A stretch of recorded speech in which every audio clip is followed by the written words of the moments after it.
finding is that teaching is one thing and then making art is sort of another. There's an art to teaching, just like there's an art to making art.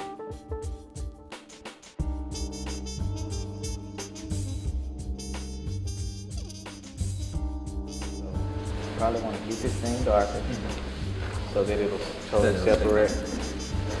Start bringing the shadow here, and I was gonna start going with the eraser and see if I can make a distinction. Yeah. Just listen to the still life.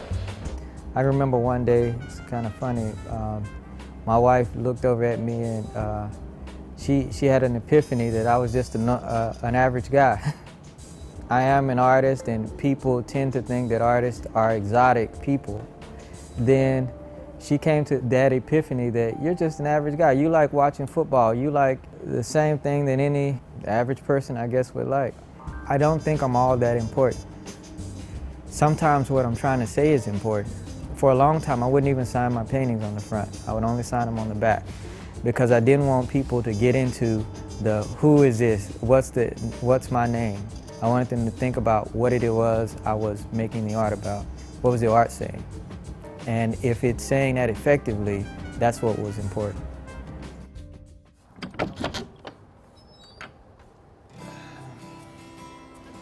Yeah, so this is it. It's sort of a small room, but for right now, this is doing good. This is one of my grandmother's quilts. This is also one of my grandmother's quilts, and just some of our stuff. I have work uniforms. I have all sorts of clothes from everyday life. The quilts were her art, and I wanted to have them in my art. You can look into a quilt, and it's almost like a blank canvas. It's which way you want to pull the metaphor. You know, you can talk about unity, you can talk about variety. You can talk about different classes of people, you can talk about generations of people, you can talk about heaven and hell. You can talk about, it's whichever way you want to use the quilts to what subjects you want to talk about. In one way or another, I'm trying to tell people something about God and about Christ. So for instance, let's say the big setup right there. The piece that I'm making is called Hidden in Plain Sight.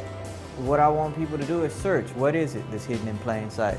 There's been recent books and studies that talk about African Americans using quilts as sort of like maps that would tell some of the runaway slaves where to go on the Underground Railroad. Whether it was or whether it didn't happen or whether it did happen, I thought I'd like to use the quilts to do that. What if I could encode a message into them? And in my mind, the back of my mind is, it's not the same freedom of yesterday, but it's the freedom of today.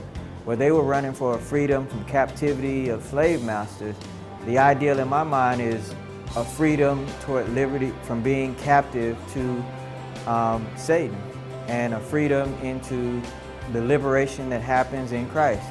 If this could be a map toward freedom, then the whole thing centers around how the canvases come together in the middle, which really literally forms a cross.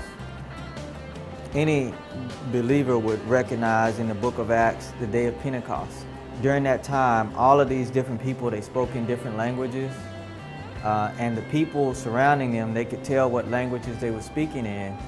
It showed that God would allow the people to speak in all sorts of languages to tell about the wonders of God. And that's kind of what I consider myself doing. I consider myself to be doing it in a way similar to the way Christ would do when he would tell a parable. And he would tell a parable about something that people knew about. And they could identify with the thing that he was talking about in order for them to understand what they couldn't understand. That is a final denominator. It's the underlying factor, I would say, in all of my work now.